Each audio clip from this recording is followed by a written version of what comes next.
በስመ አብ ወወልድ ወመንፈስ ቅዱስ አሐዱ አምላክ አሜን። ካብ እግዚአብሔር አቦናን ካብ ጎይታና ኢየሱስ ክርስቶስን ጸጋን ሰላምን ይብዛሓልኩም። ኣብ ኩሉ ማዓውዳት ዓለም ከንኩም ተካታተልና ዘለኹም ተከታተልትና ከመይ ቀኒኹም ከመይ ኣለኹም። እግዚአብሔር ብምሕረቱ ብፍቅሩ ብለውሃቱ መለኮታዊ ሓለውኡ ሓልዩ ክሳብ ሰዓት እዚኣ ብድሓነ ሰላም ስለ ዝሓለወናን ስለዚ ዓቀበናን ክብረን ምስጋናን ኣምልኾን ውዳሴን ንዘላለም ዓለም ንዝኽርስም ይኹን። ተኸታታሊ ትምህርትና ጀሚርናዮ ዘለና መዝሙር ማርያም ዝብል ወንጌል ሉቃስ ምዕራፍ 1 ካብ ፍቕዲ 46 ለማዓቲ 7ይ ክፋል ክንሪኦ ኢና። ሕጂ እውን እግዚአብሔር መንፈስ ቅዱስ በዚ ቃል እዚ ገይሩ ንኹላትና ክበፅሓና ክምህረና ክምዕደና ቅዱስ ፈቃዱ ይኹን። ብሩኽ ናይ ጾም ሰሙናት ተሕልፉ ክትህልው በዓል ሙሉእ ተስፋ እየ። ለማዓንቲ ንሪኦ ፍቕዲ 51 ኮይኑ بقلصمو حيلي جبره نعبيات بحساب لبوم زروم بزبلينا لما عن تخنري ابز حلفه مبل شاد شاي كفال بزعبا محرت املاخ ካብ ወለዶ ናብ ወለዶ ኣብቶም ዝፈርሕዎ ምዃኑ ምሕረት ኣምላኽ ብኦርቶዶክሳዊ ትምህርቲ ሓጢኣት ይቕረ ምባል ጸጋ መሃብ ድሕነት ምፍጻም ንሰብ ናብ ሕብረት ወዲ ኣምላኽ ምምላስ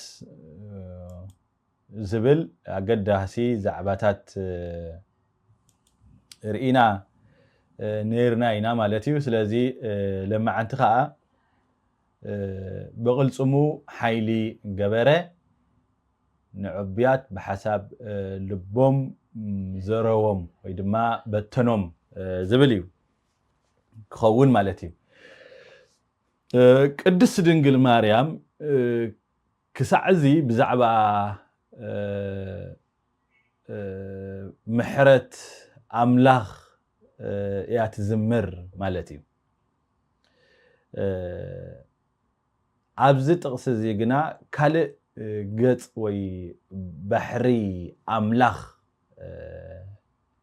تقليت وي دما قليت نسخاء فتحن حيلون زبل مالتي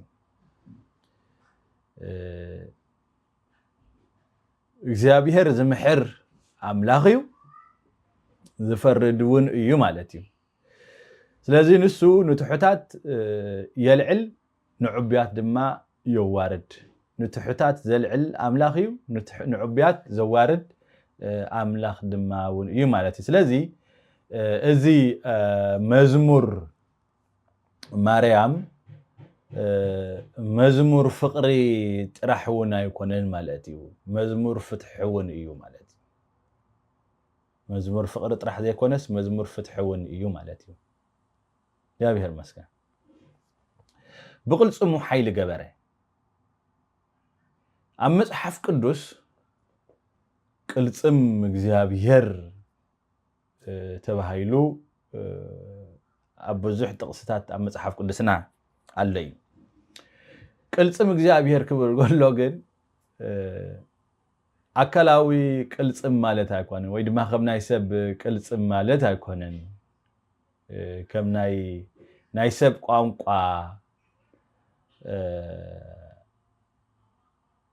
ስለ ዝተጻሕፈይ ቅልጽም እግዚአብሔር ተባሂሉ ዘሎ እምበሪ ኣብ እግዚአብሔር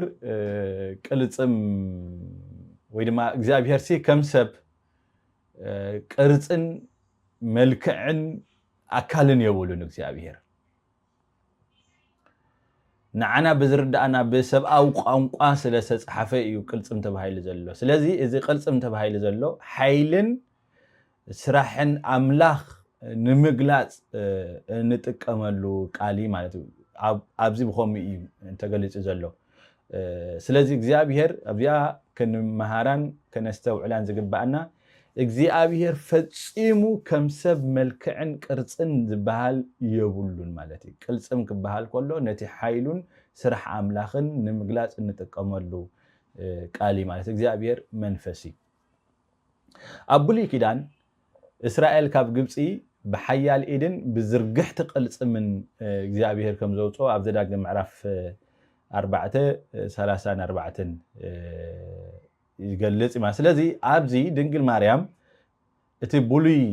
ታሪኽ መድሓን ኣብ ክርስቶስ ተፈጸመ ከም ዝኾነ ትገልጽ ማለት ወይ ድማ ብክርስቶስ ተገልጸ ምዃኑ እያ ትገልጽ ማለት ስለዚ ቅልጽም እግዚአብሔር ማለት እንታይ ማለት እዩ ካብቶም ኣቦታት ሓደ ክርኢ ኢና እሱ ከዓ እቲ ዓንዲ ናይ ሃይማኖት ተባሂሉ ቤተክርስትያን ትጽውዖ እትመካሓሉ ቅዱስ ኣቦ ቅዱስ ቄርሎስ እስክንድርያ ማለት እዩ ቅዱስ ቄርሎስ ነቲ ብቕልጽሙ ሓይሊ ገበረ ብዝብል ብዘገርም ኣገላልጻ ገይሩ እዩ ዝገልጾ ቅዱስ ቄርሎስ ምስ ክርስቶስ ወይ ድማ ናይ ብክርስቶሎጂያዊ መልክዕ ብምስጢራዊ መንገዲ ገይሩ ዝገልጾ ስለዚ ቅዱስ ቄርሎስ እቲ ቅልጽም ዝብል ቃል ብምስጢራዊ መንገዲ ነቲ ካብኣ ዝተወልደ ቃል ወይ ድማ ሎጎስ ቃል ኣምላኽ የመልክት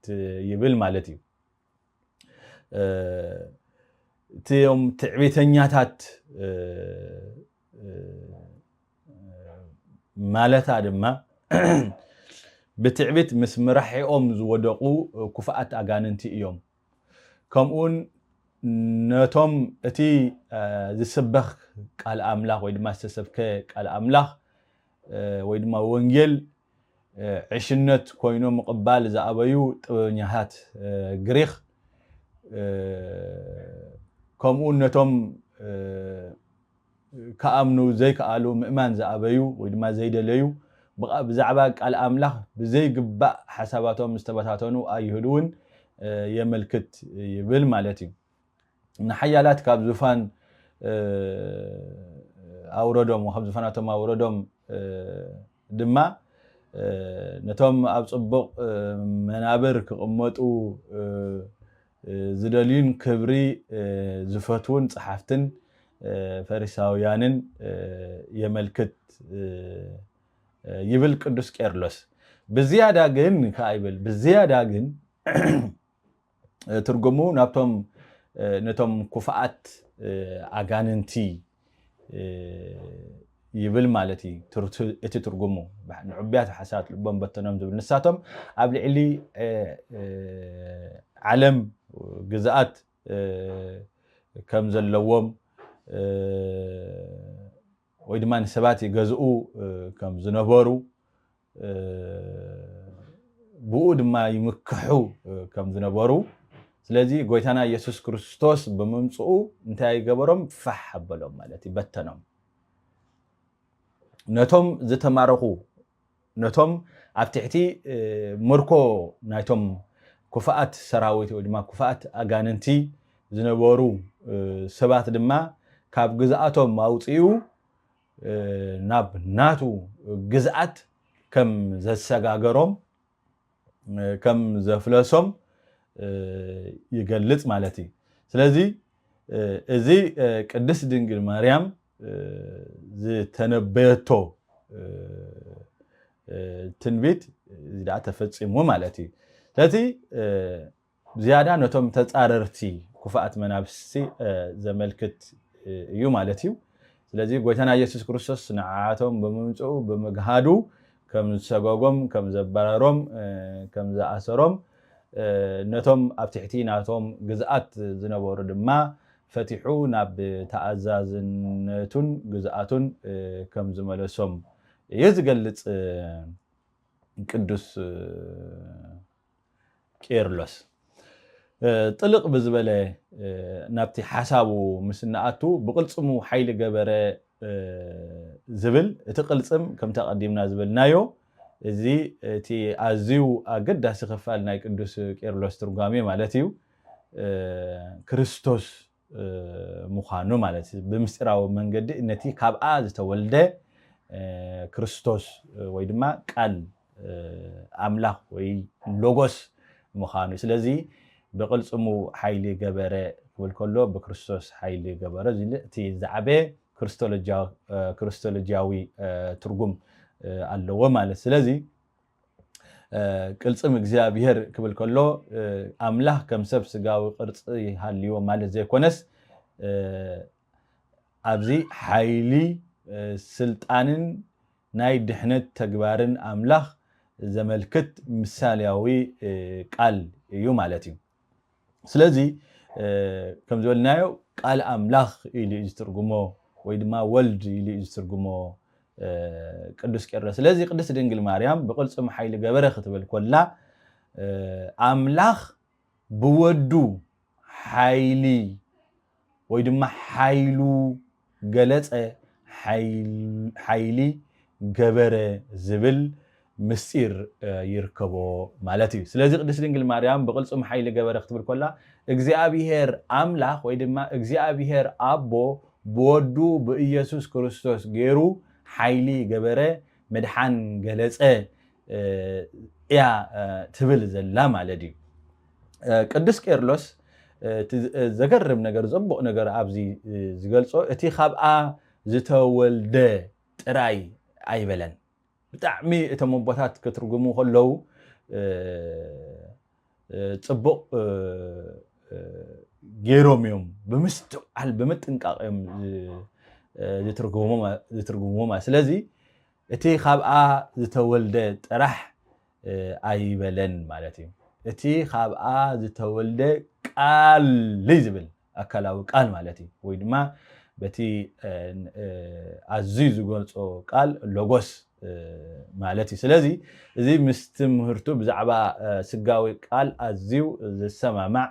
እቲ ካብ ድንግል ማርያም ዝተወልደ ታራ ሰብ ዘይኮነስ እቲ ዘለዓለማዊ ቃል ኣምላኽ ሎጎስ ሰብ ኮይኑ ካብኣ ከም ዝተወልደ ይገልጽ ማለት ስለዚ እቲ ኣብ ማህፀና ዝነበረ ህፃን እቲ ቅልጽም እግዚአብሔር ተባሂሉ ብምስጢር ዝግለጽ ወዲ ኣምላኽ እዩ ማለት እዩ ስለዚ ማርያም ነቲ ንሓይልታት ጸላኢ ዝስዕር ቅልጽም እግዚአብሔር ኣብ ማህፀና ጼራቶ ነበረት ክብርን ምስጋናን ኣምልኾን ውዳሴን ንዘለዓለመ ዓለም ንዝኽሪ ስሙ ይኹን ስለዚ ቅድስት ድንግል ማርያም ብቅልጽሙ ሓይሊ ገበረ ንዕብያት ሓሳባት ልቦም በተነሎም ወይ ድማ ብሓሳብ ልቦም ዘረዎም ዝበለት ንሳ ነቲ ንዓቶም ክዘርዎም ዝኽእል ሓይሊ ዘለዎ ክእለት ዘለዎ ንሓይልታት ጸላኢ ዝስዕር ቅልጽም እግዚአብሔር ቃል ኢየሱስ ክርስቶስ ወዲ ኣምላኽ ኣብ ማህፀና ጼራቶ ነይራ ማለት እዩ ነቶም ብሓሳብ ልቦም ዝዕበዩ ዘረቦም ዝብል ቅዱስ ቄርሎስ ከምቲ ኣቀዲመ ዝበልኮ ኣብቲ ዝርዝር ሓሳብ ሕጂ ዝዛረብ ዘለኹ ብብዙሕ ዝትርጉሞ ኢልና ነርና ስለዚ እቲ ኣገዳሲ ነቲ ጥቕሲ ናብ ሓደ ታሪኻዊ ኩነት ጥራሕ ኣይውስኖን ማለት እዩ ስለዚ እቲ ቀዳማይ ዝሃቦ ንኣጋንንቲ እዩ تعبيت نودقتهم مخنيات كوينو نديابلوس ስለዚህ ክርስቶስ በመምጽኡ ነቲ ብትዕቢት ሰመስረተ ግዛአቶም ከም ዝሰባበሮ ከም ዝበተኖ ከም ዝዘረዎ የርኢ ማለት እዩ ካልኣይ ጥበበኛታት ግሪክ እዚ ኩሉ ግሪካዊ ወይ ንፍልስፍና ከም ክፉእ ምፍራድ እውን ኣይኮነን ማለት እዩ እቲ ትኩረት ኣብቶም ብሰብኣዊ ጥበቦም ተመኪሖም ንወንጌል ዕሽነት እዩ ኢሎም ዝነጽጉ እዩ ማለት ስለዚህ እዚ ምስ ቀዳማይ ቆሮንጦስ ምዕራፍ 1 ካብ ፍቕዲ 18 ክሳብ 25 ዘሎ ሓሳብ ይሰማማዕ ማለት ሳልሳይ ነቶም ዝኣመኑ ኣይሁድ እዩ እዚ እውን ንኩሎም ኣይሁድ ዝፈርድ እውን ኣይኮነን ምክንያቱ ቅዱስ ቄርሎስ ዝዛረበሉ ዝትርጉሞ ዘሎ ነቶም ንክርስቶስ ምቕባል ዝኣበዩን ብዛዕባ ቃል ኣምላኽ ዘይግቡእ ሓሳብ ዝሓዙን ሰባት እዩ ዘመልክት ማለት እዩ እቲ ኣውራ ትርጉም ናይዚ ሓሳብ ግና ስዕረት ሰይጣንን ኣጋንንቱን ምዃኑ እዩ ቅዱስ ቄርሎስ ዝስሕቦ ማለት እዩ ስለዚ እቲ ናይ ኣጋንንቱ ትርጉም ናብ ሓሳብ ጥቕሲ ናብኡ ዝቐረበ ሓሳብ ከም ዝኾነ ዝያዳ ሞር ዝብሎ ወረብቲ ናይ እንግሊዘኛ ማለት ስለምንታይ ምምፃእ ክርስቶስ ሓደ ካብ ዓበይቲ ትርጉሙ ማለት እዩ ምግላጽ ናይ ክርስቶስ ወይ ድማ ክርስቶስ ሰብ ናይ ምዃን ምስጢሩ ማለት ሓደ ካብቲ ግዛኣት ዲያብሎስ ንኸፍርሲ ማለት እዩ ወዲ ሰብሲ ነዚ ተገልጸውን ኢሉሎ ማለት እዩ ምኽሪ ናይ ጸላኢ ከፍርስ ዕርዲ ናይ ጸላኢ ከፍርስ ስልጣን ናይ ጸላኢ ከፍርስ እዩ እቲ ቀዳማይ ወይ ድማ ቀዳማይ ዘኮነስ ሓደ ካብቲ ሰብ ዝኾነሉ ምስጢር ንዲያብሎስ ምእንቲ ክስዕር እዩ ክርስቶስ ንዓለም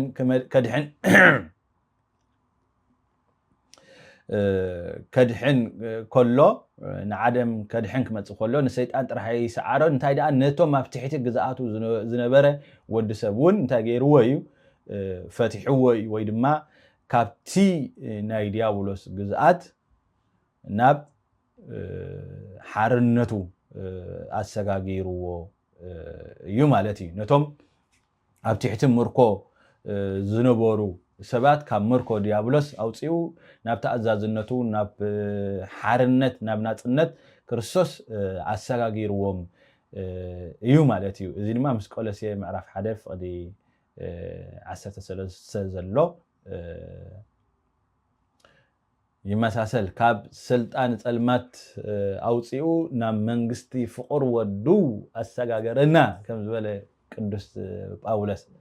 ካብ ዚኣቶም እዩ ማለት እዩ ካብ ስልጣን ጸልማት በቃ ካብ ጸልማት ካብ ዝዓዘቕቲ እዚ ኣውፂኡ ናብ መንግስቲ ፍቁር ወዱ ኣሰጋገረና ኢላ ክንደይ ጥዕም እዚ መዝሙር ማርያም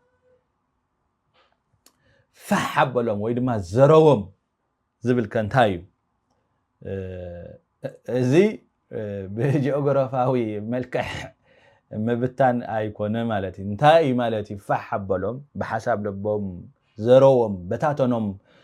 ክብል ከሎሲ ሓይሎም ሰባበረ ስልጣኖም ኣፍረሰ ግዛኣቶም ኣፍረሰ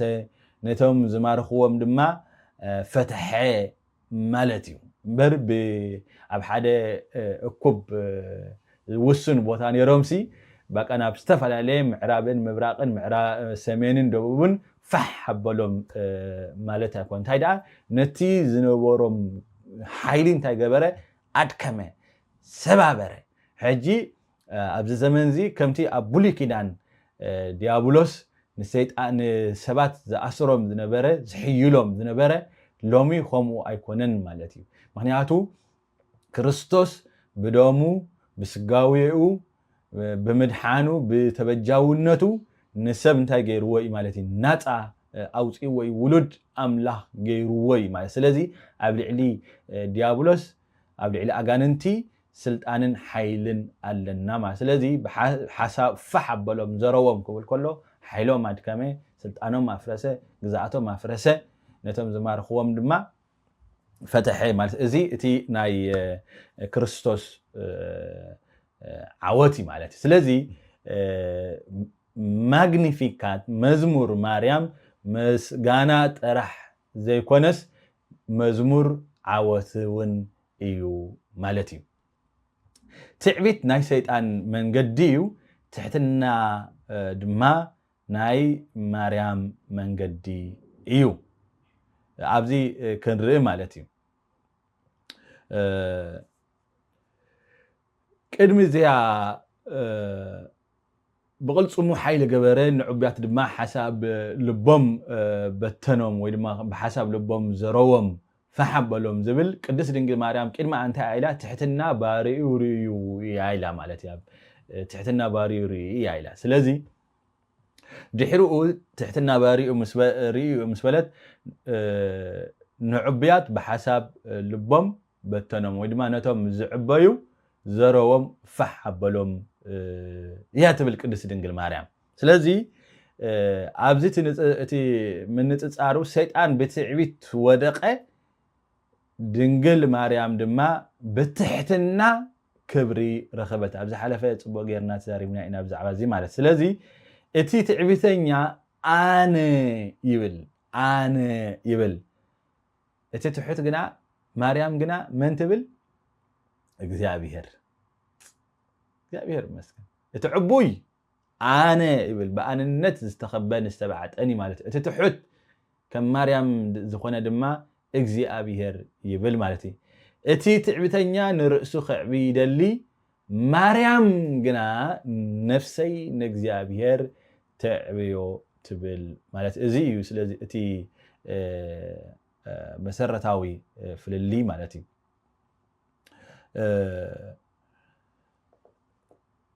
ابزيون زعبه مستير دخمه زمسل حيلي اب ساعات قدس دنجل مريم نزي ختزارب كلا كريستوس اب محصنا ايو اب محصنا زنبره مالتي عالم نعو ايتفلطن نغسات ايفرحون اغاننتون غزاتهم كم زودق جنا بغلصي ايترااين مريم غنا بامنت كم زتفصمه غيرا حيلي غبره فحبلهم زروم إلى مالتي زقربي سلازي إذا مزمورا تنبيتاوي مزمور وني مالت كريستوس أما هتصنا خلو بعين عالم دخوم هتصاني يمثل بحق جنا نجزات المات زفرس حيلي أملاخ إيو مالتي سلازي تقلل كنا بلادنا يقدس كيرلوس حسب قلصم እግዚአብሔር ወይ ድማ በቅልጽም ኃይሊ ገበረ ዝብዘሎ ንሱ ክርስቶስ እዩ ንሱ ብስጋዊኡ ናብ ዓለም መጺኡ ንትዕቢት ሰይጣን ሰቢሩ ንኃይሊ ጋንንቲ ፈሓቢሉ ነቶም ብጸልማት ወይ ድማ ኣብ ጸልማት ዝተማረኹ ወይ ድማ ብጸልማት ዝተማረኹ ፈቲሑ ካብ ገዛኣት ጸላኢ ናብ መንግስቱ አሰጋጊሩ እቲ ሰይጣን በትዕቢት ዝሰአኖ ነገር ቅድስ ድንግል ማርያም በትሕትና ተቀቢላቶ እቲ ትዕቢት ዘፍርሶ ትሕትና እቲ ትዕቢት ዘፍርስ ትሕትና ድማ ናብ አምላኽ የቅርብ ማለት ትዕቢት የፍርሰካ ትሕትና ከዓ ናብ አምላኽ የቅርበካ ማለት እዩ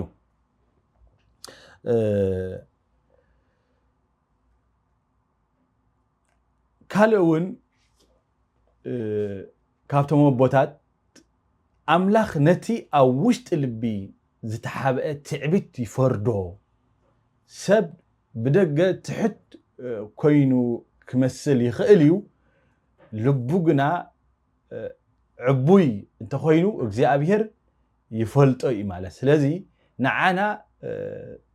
ዓቢ መጠንቀቕታ እዩ ማለት እዩ ኣብዚ ከነስተውዕሎ ዝግባአና ምክንያቱ እታ ሓሳብ እንታይ ኣትብል ዘላ መሲልኩም ነስተውዕለላ እሞ ክቡራተይ ንዕቡያት ብሓሳብ ልቦም ዘረዎም እያ ትብል ንዕቡያት ብሓሳብ ልቦም ዘረዎም እያ ትብል ስለዚ ኣብዚ ክነስተውዕለላ ዘለና ቅድስት ድንግል ማርያም ብቃሎም ኣይኮነትን ኢላ ወይ بجبرهم أيكونن إلا تايدا إلا حسب لبهم بحسب لبهم يا إلا تقرم يا أنا والحجي أسوي على هذا له بحسب لبهم زروهم سلازي بقالهم أيكونن بجبرهم أيكونن مالتي حسب لبهم أملاخ كدم جبري لبي إزري تعبيت أب لبي إذا جمر ويدما خاب لبي إذا جمر دحرو بقالن بجبرن يفتصم ويدما أب قالن جبرن يوتصم مالتي لازم مجمرتا تعبيت أبت مسرت كابت منشي كاب لبي مالتي دحرو بقالن بجبرن يقلص مالتي سلازي حسب لبهم زروهم زبلت النزي كم تحدى بويلو سلازين عنا زي عبي ما تنقطعي سبات نجبرنا يوم زريو أملاخ جنا نلبنا يزري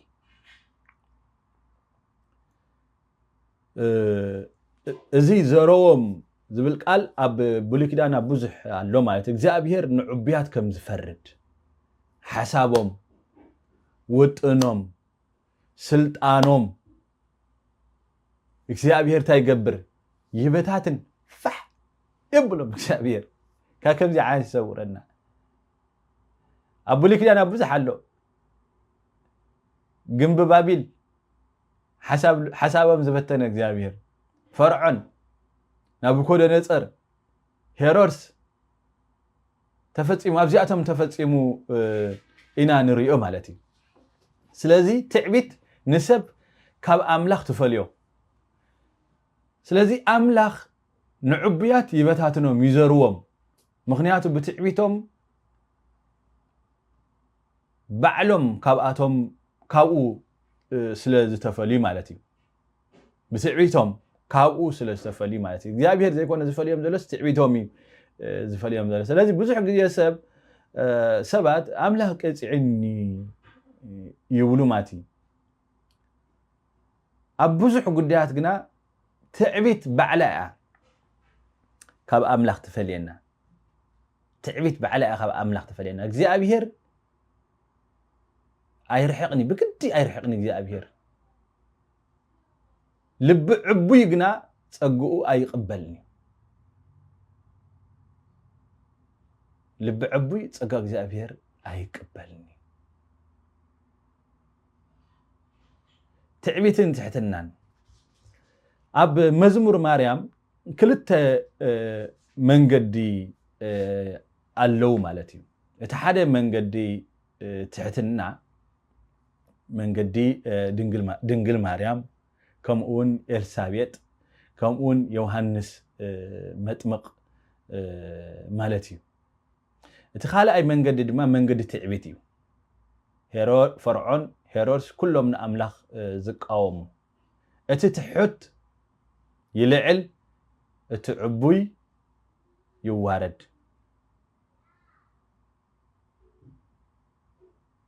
اتتحت يخبر اتعبوي يحسر سلازي ازي اب ملا ونجل زتدغاغمه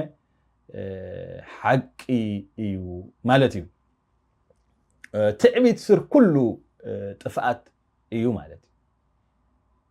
كمتي شيطان بتعبيت زودقه سبون بتعبيت كاب صقا انتي يغبري يودق ايو مالتي سلازي لمون هيوثنا كنفتشا يقبأنا ابي علنا زبل بقلصمو حيلي جبره نعبيات بحساب لبهم زروم بتنم زبل إنا لما عن تنمهار لنا سلازي نفسنا سي أبينا زلنا زبل كبير حتى خن حتى تقبع نفسنا كنمرمر يقبعنا تعبيت أبي الله أبي الله لومي تعبيت سي أبي عزلا أفلت أتيدي عزلا أبا أقول قلو تيدي عزلا أبهاب تيدي عزلا أمن فساون تيدي عزلا ክንብል ይግባእና ክንሓትት ይግባእና ማለት እዩ እቲ ዝኸፍአ ትዕቢት መንፈሳዊ ትዕቢት እዩ ዝኸፍአ ትዕቢት መንፈሳዊ ትዕቢት እዩ እቲ ካብ ካልኦት ይበልጽ እየ ዝብል ሓሳብ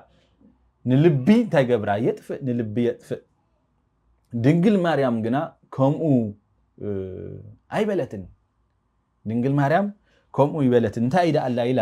ድንግል ማርያም ነትሕትና ባህሪኡ ርኢሁ ኢላ ውርደት ባህሪኡ ርኢያ ስለዚ ትሕትና ናብ ጸጋ ትመርሐካ ትዕቢት ከዓ ካብ ጸጋ ተፈልየካ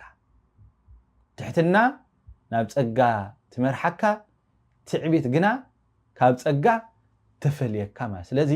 ካብ ጸጋ ምእንቲ ከይንፍለ ትሕት ክንብል ይግባአና ማለት እዩ ስለዚ እዚ ጥቕሲ እዚ ንሓይሊ ኣምላኽ ጥራሕ ኣይገልጽን እንታይ ዳ ኣብ ልቢ ሰብ ዝሰርሕ ፍርዲ ኣምላኽ እውን ይገልጽ እግዚአብሔር በትዕቢት ንዝተመልአ ልቢ ኣይባርኾን እዩ እቲ በትሕትና ዝተኸፍተ ልቢ ግና ብጸግኡ እግዚአብሔር ይመልኦ ማለት እዩ ስለዚ ብጸጋ ኣምላኽ ክንምላእ ብበረኸት ኣምላኽ ክንምላእ ከም ቅድስት ድንግል ማርያም ዝኣመሰለ ህይወት ከም ቅድስት ድንግል ማርያም ዝኾነ ልብን ትሕትናን ክህልወና ይግባእ ማለት እዩ ስለዚ እዚ ኩሉ ድንግል ማርያም ትብሎ ዘላ ነቲ ፈጣሪ ዓለማት ጎይታ ጎይቶት ንጉስ ነገስታት ክርስቶስ ኢየሱስ ኣብ ማህፀና ጸይራ እያ እዚ ኩሉ ትብል ዘላ ስለዚ ንክርስቶስ ዝተሸከመ ሰብ ንክርስቶስ መቅደሱ ዝኾነ ሰብ ድማ ክርስቶሳዊ ህይወት ናይ ትሕትና ህይወት ብናይ ትሕትና መንገዲ ክኸይድ እዩ ዝግብኦ እሞ ኣብ ቅድሚ ኣምላኽ ትሕት ኢልና ጸጋ ክንቅበል በረኸት ክንቅበል እግዚአብሔር ብጸግኡ ይደግፈና ስለ ሰማዕኩምኒ እግዚአብሔር ኣብ ትገብርዎ ጸሎትን ልማኖን ጽን ኢሉ ይስማዕኩም እዚ ጾም እዚ ድማ ናይ በረኸት ጾም ገጹ እንርእየሉ ጾም ይግበረልና ካብ ምድርና መዓት ዘቁረሉን ዝህዳኣሉን ኩናትን ወረኽ ኩናትን ዝጠፍኣሉን ዝርሕቀሉን ምድርና ብበረኸት ብሰላም እተዕልቅልቀሉ ዘመን ክገብረልና በእምነት በትሕትና በተኣዛዝነት ናብኡ ንቅረብ ሰናይ ግዜ ይኹነልና ይቕንየለይ